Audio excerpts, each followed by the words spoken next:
on the grid. On you go, Martin. Hello, Jim. Well, I don't know if to laugh or cry, to be honest. Just complete lunacy. We'll see if we can find somebody who will actually talk to us. Look, just look at this surface down here, this diamond-cut surface, which is what they think has made the difference. It's our 6th Grand Prix here, and therefore they've got some data about this racetrack. You may be saying to yourself, why are these tyres suddenly blowing up? Maybe it's a bad batch. Maybe it's the extra surface grip.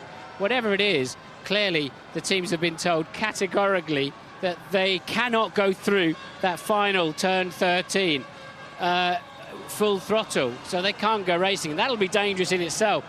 If they slow down through that corner, well, how slow is slow? And what about the other cars coming steaming through their full throttle on the Bridgestone tyres? And they'll also be maybe 100 miles an hour slower over this start-finish line where I'm standing if they come off that corner at half speed. So we've got a completely untenable situation. And I think, given the paperwork that's been distributed, the teams, these multi-billion-dollar corporations, can't take the risk. You cannot contract out of negligence. And if one of these tyres blows, a driver's hurt, corner worker's hurt, or a piece ends up in the crowd, everybody is on the hook. And that really is what it's all about at the moment. Let's see if I can find the wee man. Bernie, there's nowhere to go now, is it? You're painted in a corner, yeah? What are you going to do? You're the promoter. We look like we might have just 4 cars starting this race. Well, looks like there's a lot more cars here. Huh? I'm not the promoter either, so no, they're all here. But I'm told maybe even the Minardis will peel off at the end of the warm-up lap and just come into pits, and 4 cars will come down to the start line itself. They may be all here at the moment. Well, you know, so why are you asking me? Well, I want to know if I'm right or not. You wait and see. So, but they can't go around the track. They've been told they can't go flat out. And if they go slow, it's more dangerous. I mean, you can't have 14 cars driving effectively a different racetrack.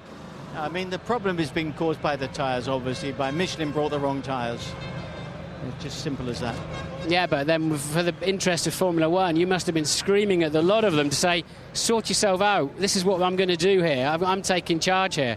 Yeah, but the difference is you can't tell people to do something when the tyre company said you can't race on those tyres. Did we need some more control on the paperwork that's been flying about and the meetings? Could we not bang some heads together and just get this sorted out last night? Why are we standing on the grid? You're asking me what's going on. I'm asking you what's going on. I wish I knew. The problem is simple, as I say. There's not the tyres here where the tyre company are confident to say those tyres are okay for you to be, especially on that banking. Quick on the banking. The future of Formula One in America, the future of Michelin in Formula One. Not good. On both counts? Both counts. And what'll happen this week? Will they be slapped in some court? Well, we'll have to see. I mean, it's early days. We don't know. I mean, I feel sorry for the public. I feel sorry for the promoter here. I feel sorry for my 8 million mates sitting at home here looking forward to a good Grand Prix. So, yeah, that's what I said. Go and bang their heads together then. It's too late now. We've run out of time, haven't we? Yeah. Well, let's see what happens now. I mean, people shouldn't give up on Formula One because of this one incident. I mean, the incident is not the fault of the teams, to be honest with you. I mean, what Michelin said, if they put a chicane on that corner, it would be okay. They could run.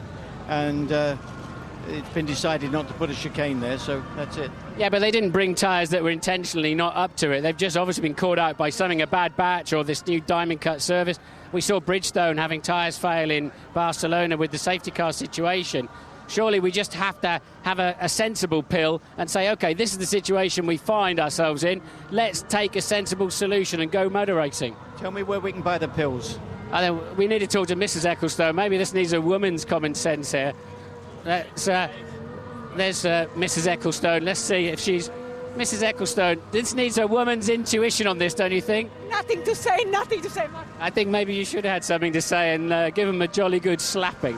Right, apparently Jenson Button is somewhere around here. He was third on the grid. This says Button here. Where can we find him? Has anybody seen him? Somebody said he was about. It's that kind of day where nobody actually wants to say anything. He's talking to Guy Liberté. If you've ever been to Cirque du Soleil, this is the man that is the creator of Cirque du Soleil and a very good friend of Formula One. Jenson, have you got a quick word about the stupidity we're facing here? I can't say anything. And you know I can't say anything either. I'd like to, but anyway, that's it. You know, I've just got to try and concentrate on what's going on. You're not going to be getting too sweaty, are you, this afternoon? We'll have to wait and see. OK. There we are. Where's Fisichella? He's the next man on the grid. I don't suppose he... Fizzy, anything to say to us? I don't know yet what happened. Nothing at all. So you mentally, what are you mentally, you're ready to race? I'm ready, yes, for sure, I'm ready. Yeah. You're a racer like me. You must be so angry about this. Yes, I am, because it's difficult to be here and don't know what happened. Don't know what happened. Would you personally take a risk on the tyres? I don't think so. No, it's a really high risk. So I don't know. Okay, thanks for that. Right, let's see if we can talk to a Bridgestone runner who's obviously going to be not dissatisfied with the situation, because they could be getting a bucket load of points down here. And he's talking to Ross Brawn. And obviously a little bit of a... can we dive in here? Can we dive? Look at the crowd behind. They may not see too much racing this afternoon in the quadruple grandstands there. There's I'm just a touch reluctant to go barging into this, because it's clearly a really confidential chat just before they get going. All right, I don't know how long I've got left, because we're kind of running out of steam there. Rubens, well, what do you do? How is your mind focused at the moment about today? Well, it's still focused for a win. I mean, it's no doubt on that. I'm really sorry for the public. That's the mess. Nobody knows what's going on.